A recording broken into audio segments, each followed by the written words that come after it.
드립니다. 아멘. 오늘은 사무엘과 엘리의 아들들이라는 제목으로 말씀을 전하겠습니다. 지난 시간에는 한나의 노래에 대해서 말씀을 들었습니다. 한나가 단순히 아이를 얻은 기쁨으로만 하나님을 찬양한 것이 아니라 그 내용 안에 사무엘서의 전체적인 내용이 담겨 있다는 것을 말씀을 드렸었습니다. 엘리의 가문이 쇠락하게 되고 또 사무엘이 일어서고 또 사울과 다윗의 삶이 그 역전을 통해서 왕이신 하나님께서 어떻게 역사하시는지를 알게 하는 사무엘서의 서론과 같은 역할을 했다는 것이죠. 오늘 말씀에서는 이 사무엘과 엘리의 아들들이 등장하게 되는데 특징이 있습니다. 그건 바로 엘리의 두 아들들의 죄악과 이 사무엘의 성장을 말해주고 있는 이 본문이 대조를 이루고 있는 것이죠. 표를 한번 보도록 하겠습니다.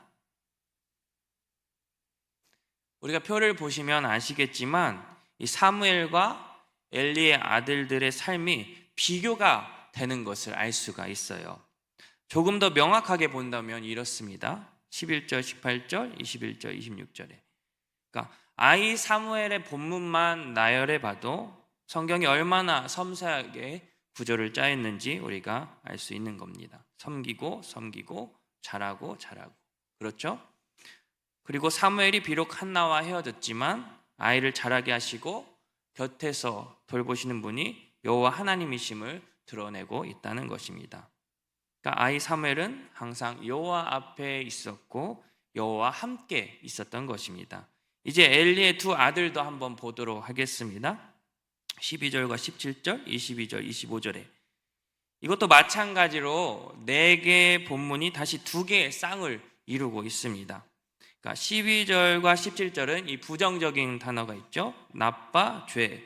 그리고 각 동사의 대상이 여호와, 여호와의 제사가 이렇게 대등하고 있습니다. 또 알지 못하다, 멸시하다도 서로 연관성이 있는 것이죠. 또 22절과 25절에서 엘리와 엘리의 아들들, 즉 부자지간의 관계를 나타내는 그의 아들들, 그들의 아버지, 또 아버지가 소문을 듣고 또 아들들은 아버지의 말을 또 듣지 않는 이런 어휘들이 잘 연결되어 있다는 겁니다. 그리고 여기서 조금 더 우리가 자세히 본다면 지금 보는 표에서 각 이 쌍의 관계가 인과적이라는 점이죠. 12절에서 아들들은 불량하고 여호와를 알지 못함으로 17절에서 여호와 앞에 죄를 짓고 여호와의 제사를 멸시하게 됩니다.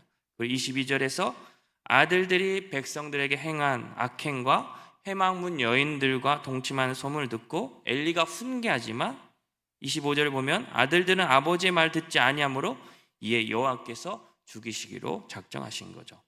그래서 오늘 본문의 내용을 정리해 본다면 사무엘은 점점 밝아지고 상승하고 엘리의 두 아들들은 악행이 더욱 심화되고 추락하고 있다는 것입니다. 이 같은 말을 좀 다르게 표현해 본다면 사무엘은 영적으로 이렇게 커가고 자라고 있는데 엘리의 두 아들은 죄를 키우고 있고 사무엘은 점점 하나님 앞에서 흥왕해 가지만 엘리의 두 아들은 점점 퇴락해 간다는 것입니다. 여러분, 오늘 말씀 우리가 보면서 이 사무엘과 엘리의 두 아들들이 어떠한 삶이 비교되는지, 그리고 하나님께서는 우리에게 어떠한 삶을 원하시는지를 깨달을 수 있는 저와 여러분 되기를 바랍니다. 먼저 엘리의 두 아들들을 다시 살펴보도록 하겠습니다. 2장 12절 한번 읽어보겠습니다. 엘리의 아들들은 행실이 나빠 여호와를 알지 못하더라. 아멘. 여기서 행실이 나빠를 불량하다라고 말할 수가 있어요. 말 그대로 엘리의 아들들은 불량배와 같다는 것입니다. 이거를 벨리야알이라고도 읽는데요. 이거와 같은 용례가 사사기 19장 22절에서 기브아에 방문한 네이 사람을 욕보이려고 요구한 사람들을 불량배라고 번역했습니다. 우리 19장 22절 한번 보겠습니다. 같이 읽겠습니다. 그들이 마음을 즐겁게 할 때 그 성읍에 불량배들이 그 집을 에워싸고 문을 두들기며 내 집에 들어온 사람을 끌어내라. 우리와 그가 관계하리라 하니. 이게 놀라운 것은 이 원어로 보면은 이 불량배라는 표현이 엘리의 두 아들들과 똑같이 표현됐다는 거죠. 이외에도 성경 여러 곳에서 사용된 것을 알 수가 있는데 잠깐 확인해 보도록 하겠습니다. 이 사무엘상에서는 다윗을 무시하던 나발이 있었고요. 열왕기상은 나봇의 그 포도밭을 빼앗기 위해서 이세벨이 고용한 사람들을 가리킬 때 사용되었고 모두 불량자로 번역되었습니다. 지금 여러분이 표를 보시다시피 다 불량한 사람, 자 불량자라고 이렇게 기록되고 있죠. 그러니까 이 벨리알, 이 불량자, 불량배라는 것은 결코 좋지 않은 거죠. 지혜롭지 못하고 또 악한 행위만을 일삼고 하나님과 전혀 관계없는 참 죄를 짓는 악한 삶을 살고 있다는 겁니다. 여기서 재미있는 발견이 있어요.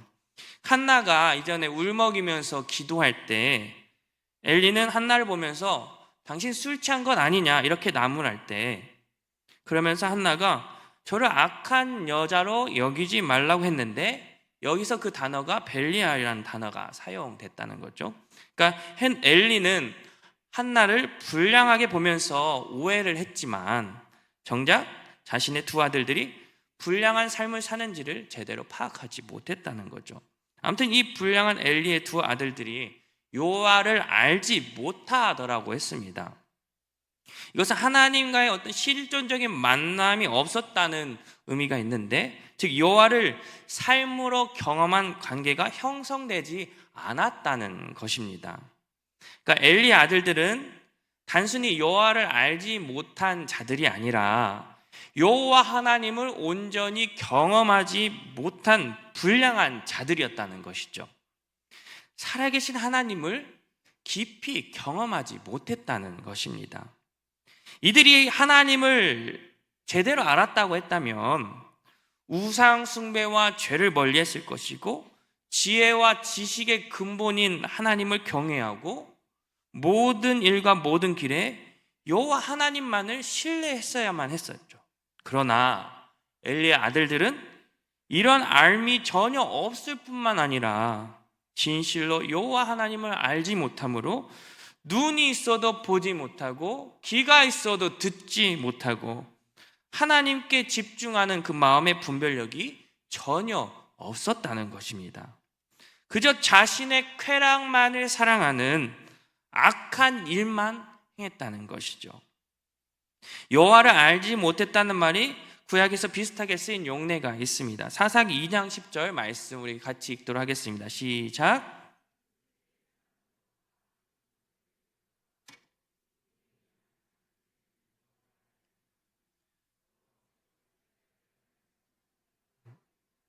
아멘.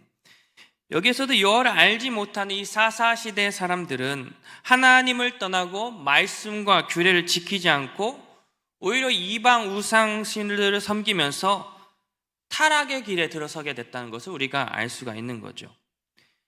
여러분, 하나님을 진정으로 아는 지식과 하나님을 경외함이 없는 이들의 삶에는, 이들의 중심에는 무엇이 있을까요? 자신들이 옳다고 생각하는 대로만 행동을 합니다. 거룩함이 없이 무늬만 하나님의 백성의 옷을 입고 죄를 짓고 산다는 겁니다. 여기서 아는 것이라는 것이 단순한 지식, 인식하는 것만을 의미하는 것이 아니라 이들의 삶 속에서 하나님과의 관계를 통하여서 인식하고 체험된 알물 이야기하는 것이죠. 하나님과의 관계 안에서 이러한 전제가 온전하게 성립되지 않을 때 하나님을 진정으로 안다라고 할 수가 없는 겁니다. 여러분 생각해 볼까요? 과연 이 엘리의 두 아들들 홈리와 비냐스는 정말로 하나님을 몰랐을까요? 몰랐을까요? 이들은 제사장 엘리의 아들입니다. 아마도 어렸을 때부터 여호와 하나님에 관한 이야기, 이스라엘 백성들을 구원하신 이야기, 제사의 규례 율법을 귀에 박히도록 듣고 자라왔을 겁니다. 저도 아버지가 목사님이셔서 어릴 때 싫든 간에 좋든 간에 신앙 교육을 받고 자랐어요. 교회 나가서 예배도 드렸고요, 성경도 읽고요, 주기도문, 사도신경 회초리 맞으면서도 외웠습니다. 그러니까 하나님에 관하여서 예수님에 대해서 듣기는 듣고 알기는 알았는데, 그 예수님이 나를 위해서 십자가에서 죽으시고 부활하신, 우리를 구원하신 그 하나님의 사랑이, 그 예수님의 그 사랑이 진짜로 느껴지지는 않는 거예요. 왜냐하면 그 하나님을 깊이 경험하지 못했고 만나지 못했거든요.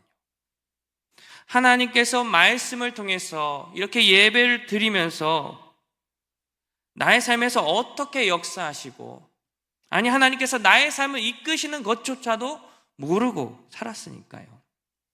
홈리와 비느하스를 보면서 공감이 되어서는 안 되는데 공감이 되는 부분이 있더라고요. 예배, 아무렇게나 아무 생각 없이 그저 교회 의자만 왔다 갔다만 하고 그렇게 살았습니다. 찬양대를 섰었어요, 어릴 때. 예배가 11시 시작인데 11시에 저는 가운을 입고 가운데로 등장을 했습니다. 시간도 기가 막히죠.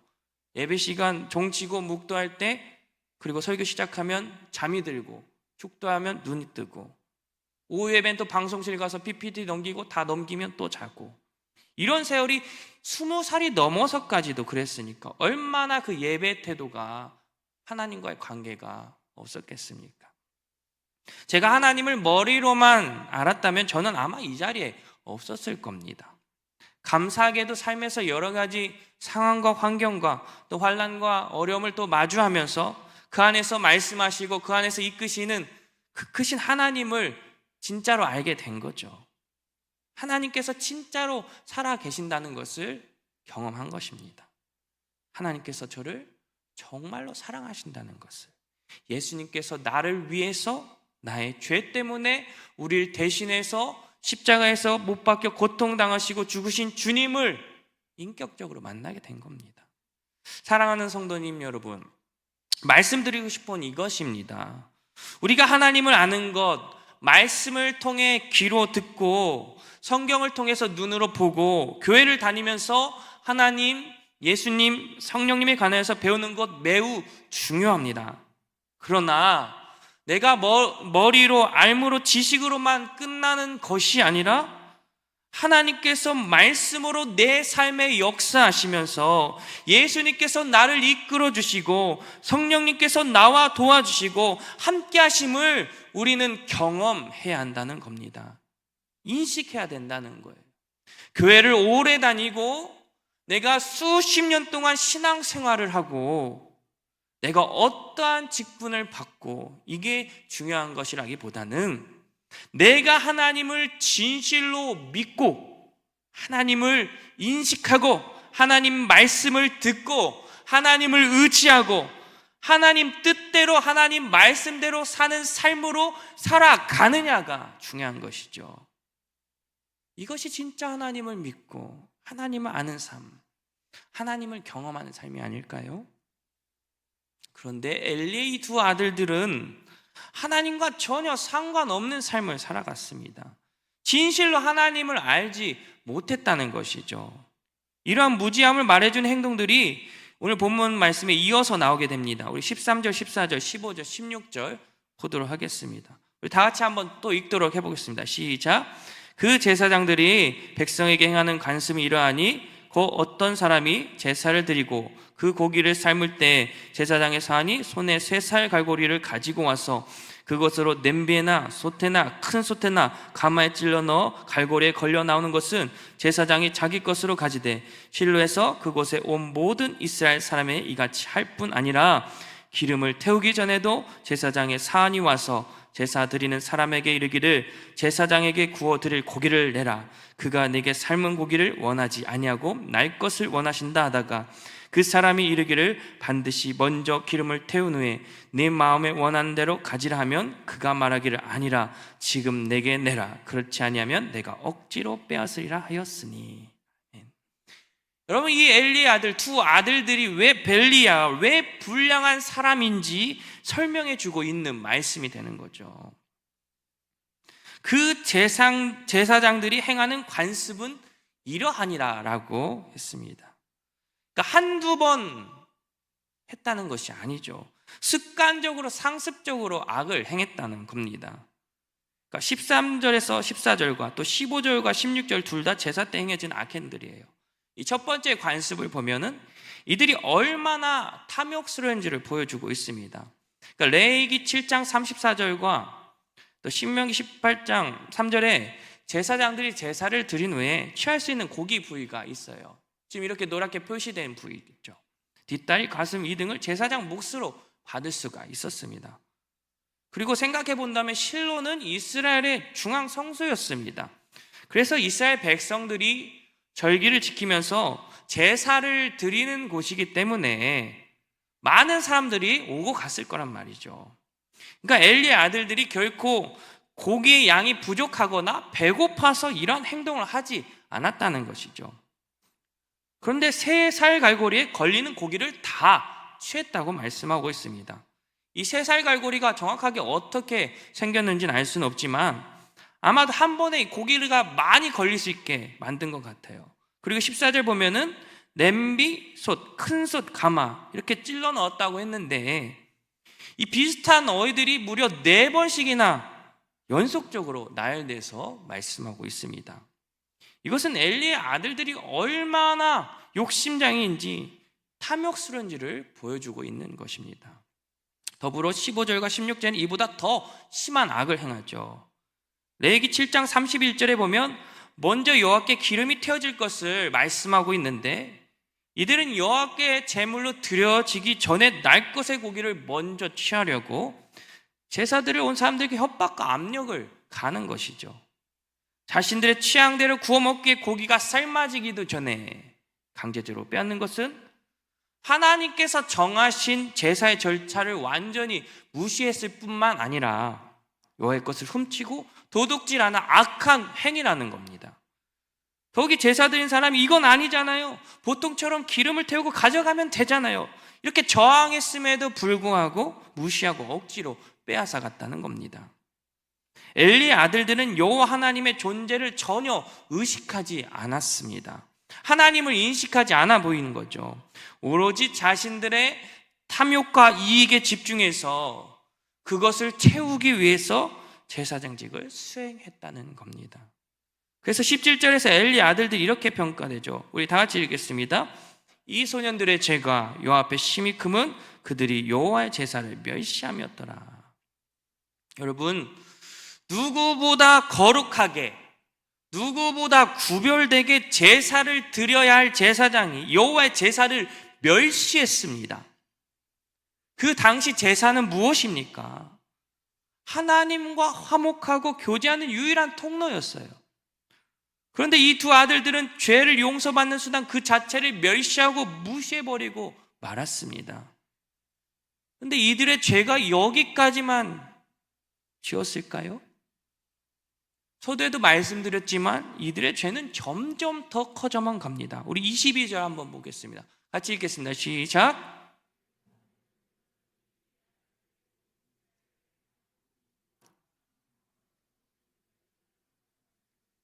아멘. 우린 여기서 도대체 회막문에서 수종드는 여인들이 누구일까라는 궁금증이 있겠지만 그것이 좀 중요하기보다는 엘리의 아들들이 음란해서 거룩한 예배 처소에서 죄를 범했다는 것이죠. 그러니까 엘리의 아들들이 범죄한 장소가 어디예요? 줄쳐져 있는데요. 회막문이라는 게 중요하죠. 회막문이 어떤 곳이냐면 모이는 장막, 망나는 장막이라는 뜻을 가지고 있습니다. 그렇다면 여러분, 이곳에서 누구를 만나는 것일까요? 제사를 지내야 하기 때문에 제사장과 백성들이 모이는 만남이라고 생각할 수도 있겠지만 회막은 하나님과 만나는 곳이었어요. 우리 출애굽기 29장 42절에서 46절 말씀 우리 같이 읽도록 하겠습니다. 이는 너희가 대대로 여호와 앞 회막문에서 늘 드릴 번제라. 내가 거기서 너희와 만나고 내게 말하리라. 내가 거기서 이스라엘 자손을 만나리니 내 영광으로 말미암아 회막이 거룩하게 될지라. 내가 그 회막과 제단을 거룩하게 하며 아론과 그의 아들들도 거룩하게 하여 내게 제사장 직분을 행하게 하며 내가 이스라엘 자손 중에 거하며 그들의 하나님이 되리니 그들은 내가 그들의 하나님 여호와로서 그들 중에 거하려고 그들을 애굽 땅에서 인도해낸 줄을 알리라. 나는 그들의 하나님 여호와니라. 아멘. 하나님께서 이스라엘 백성과 만나시고 말씀하시는 곳은 다른 어떤 곳이 아닌 예배처소로 거룩하게 구별하신 곳, 거룩하게 구별하신 곳이 회막이었어요. 그런데 이 엘리의 두 아들은 회막문 앞에서 수정드는 여인들과 간음을 했던 겁니다. 거기 제사장은 제사를 통해서 하나님과 백성 사이를 연결하는데 중요한 역할을 했습니다. 그래서 제사장의 거룩성은 제사가 하나님께 온전히 드려지는데 매우 중요한 요소였죠. 만약 범죄하거나 사체 등을 만져서 부정하게 된 제사장은 제사를 드리면 안 됐죠. 부정한 상태에서 드린 제사는 하나님께서 받지 않으신다는 겁니다. 그렇다면 죄로 인해서 부정해진 그 엘리의 아들들이 드린 제사는 하나님께서 받으셨을까요? 더욱이 하나님과의 그 만남의 장소인 회막에서 음란한 죄를 범했습니다. 이들로 인해 백성들의 죄는 아마도 해결되지 않았을 거라고 생각이 듭니다. 이것은 하나님과 하나님 백성의 사이의 관계를 끊어놓는 매우 심각한 범죄라는 것이죠. 이 말씀을 묵상하면서 저도 제 자신에게 질문을 하나 던져봤습니다. 성민아, 너는 거룩한 예배자로 살고 있니? 세상과 구별 내에서 하나님께 온전한 예배를 드리면서 살고 있니? 겉으로는 이렇게 정장을 입고 넥타이를 메고 목사님이라고 불리면서 말씀을 전하는데 정작 너의 삶에서, 아니 지금 이 예배하는 자리에서 하나님 앞에서 부끄러움 없이 나아갈 수 있겠니? 두렵더라고요. 강단에 설 용기가 나지 않았습니다. 세상과의 제약을 끊지 못할 때가 있어요. 저도요. 하지만 제 상태로 머물면 안 되잖아요. 발버둥 치고 있습니다. 몸부림치고 있습니다. 왜일까요? 그냥 죄 짓고 겉만 거룩한 척 깔끔한 척 하면 되는 거지 왜 깨끗해지고 싶을까요? 살고 싶습니다. 저도 하나님 앞에서 살고 싶습니다. 매번 주님을 위해서 살라고 말하지만, 주님을 위해 산다고 말하지만 그냥 말뿐이었다는 거예요.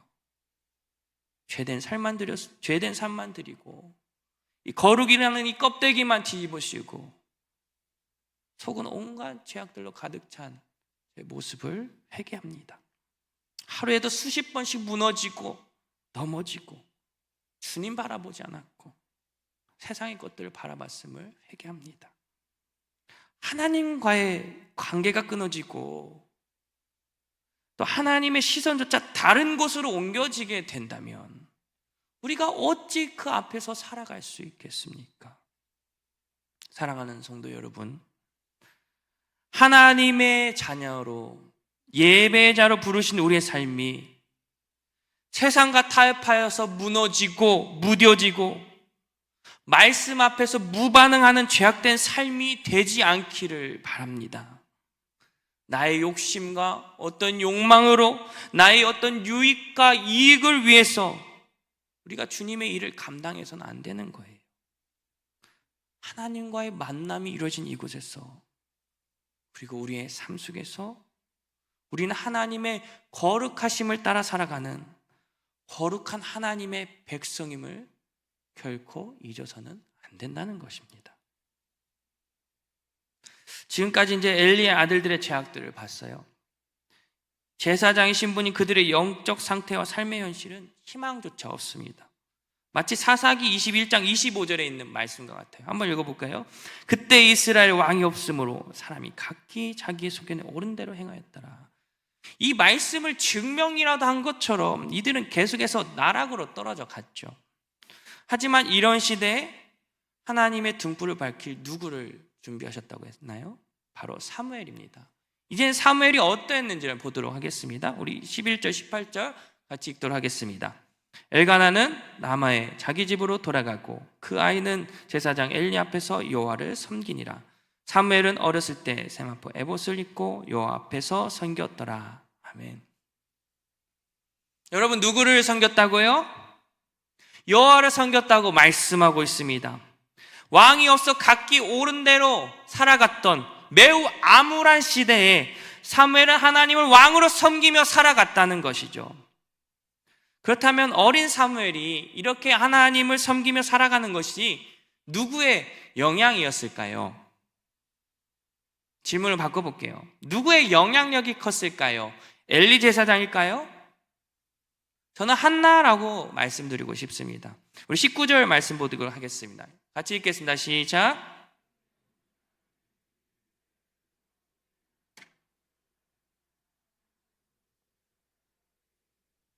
아멘. 앞선 18절에 어린 사무엘은 어려서부터 이 세마포 에봇을 입고 하나님을 섬겼습니다. 그리고 그 어머니 한나는 매년제를 드리러 남편과 함께 올라갈 때마다 이 작은 고소들 지어주었다는 거죠. 여러분, 한나에게 있어서 사무엘은 어떤 존재일까요? 아이를 낳지 못해 하나님께 울부짖으며 구했던 귀한 아들이었습니다. 그리고 그 귀한 아들을 하나님께 드리겠다고 서원을 했고 또한 그렇게 이행했죠. 세상에 어떤 어미가 그 어린 자녀를 쉽게 잊어버릴 수 있을까요? 그 어린 아들을 또 놓고 와야 되는데, 그렇기 때문에 한나에게 있어서 이 어렵게 품에 안게 된 이 어린 사무엘은 그 누구보다 소중하고 사랑스러운 존재라는 거죠. 이런 한나의 지극한 사랑과 정성을 담아낸 것이 바로 작은 겉옷이라는 거죠. 여러분, 그 당시에 기성복이 있지도 않았을 뿐더러 사무엘은 해마다 성장했기 때문에 아마도 우리 아이 사무엘이 얼마나 자랐을까 생각하면서 정성껏 옷을 만들었을 거라고 생각이 듭니다. 작은 겉옷이지만 그 안에 담긴 한나의 정성, 기도와 눈물이 담겨 있을 거라고 생각이 드는 거죠. 또한 기도로 아이를 낳은 한나인데 이 사무엘을 기도로 키우지 않았을까요? 하나님, 우리 사무엘이 여호와 하나님을 온전히 섬기면서 하나님의 자녀로 살아가게 해주세요. 아마도 이렇게 기도하면서 옷을 지었을 거라고 상상을 해봅니다. 그리고 비록 엘리보다는 이 사무엘과 함께 있는 시간이 많지는 않았겠지만 이 매년제 때 사무엘을 만나면서 이 사무엘에게 전달된 어떤 신앙과 영향력은 한나가 더 컸을 거라고 생각이 드는 거죠. 마치 이런 한나의 마음이 잘 전달된 것 같이 18절과 21절에서 이렇게 기록되고 있습니다. 다시 읽어볼까요? 사무엘은 어렸을 때 세마포 에봇을 입고 여호와 앞에 섬겼더라. 또 아이 사무엘은 여호와 앞에서 자라니라고 했어요. 우리는 이 두 구절에서 주목해야 할 부분이 있습니다. 바로 여호와 앞에서 자라니라, 여호와 앞에서 섬겼더라. 이 여호와 앞에서라는 것은 함께라는 그 말이 담겨 있어요. 그래서 여호와 함께라는 뜻이 될 수 있죠. 그러니까 21절 제가 다시 번역해 본다면 소년 사무엘은 여호와와 함께하며 자라났습니다 라고 말할 수도 있는 것입니다. 그렇다면 사무엘이 여호와 앞에서 여호와 함께 있는 것은 무엇을 의미하는 것일까요? 앞으로 넓게 본다면 이 사무엘을 통해서 이스라엘 백성들이 어떻게 살아가야 되는지를 모범적으로 보여주고 있는 것입니다. 뿐만 아니라 앞으로 기름 부음 받을 왕이 하나님과 어떠한 관계를 맺고 살아야 하는지, 즉 하나님과 함께 하나님 앞에서의 신앙을 갖춰야 됨을 보여주고 있는 것입니다. 더욱 중요한 것은 하나님께서는 하나님 앞에서 사는 자들 통하여서 하나님의 일을 이루어 가신다는 거예요. 하나님의 나라를 만들어 가신다는 것이죠. 실제로 앞으로 등장하게 될 다윗이 하나님 앞에서의 삶을 살게 되고 하나님과 함께함으로 승리를 거두고 또 하나님의 나라를 이루어 갑니다. 반면에 사울이 등장하죠. 사울은 하나님 앞에서 죄를 범하고 하나님 앞에서 불순종하고 하나님 앞에서 교만해서 하나님은 그를 외면하고 결국엔 심판에 이르게 됩니다. 사랑하는 성도 여러분, 하나님은 하나님 앞에서 하나님을 섬기는 자를 사용하십니다. 사무엘은 비록 어린 아이였지만 제사장인 엘리의 불량한 아들들 대신해서 하나님의 뜻을, 하나님의 계획을, 하나님의 나라를 이루어 가신다는 거죠. 여러분, 하나님은 하나님 앞에서 범죄하면서 돈이 많고 지위가 높고 명성을 가지고 스펙이 많고 권력과 힘을 가진 자들을 통해서 역사하시는 것이 아니라 전능하신 하나님을 의지하는 자를 사용하십니다. 위대하신 하나님을 바라보는 자를 사용하시는 거예요. 완전하신 하나님께 온전히 예배하는 자를 사용하실 줄 믿습니다. 하나님 앞에서 오직 하나님만을 섬기며 살아가는 자들을 통해서 일하시고 역사하심을 이뤄갈 줄 믿습니다. 우리 모두가 이런 삶을 살아가기를 바랍니다. 하나님의 뜻을 이루어가는 자, 하나님의 은혜를 경험하고 하나님의 일하심을 경험하는 자, 하나님 앞에서 살아가는 저와 여러분이 되기를 간절히 바랍니다. 우리 이 시간 주님 내 안에 찬양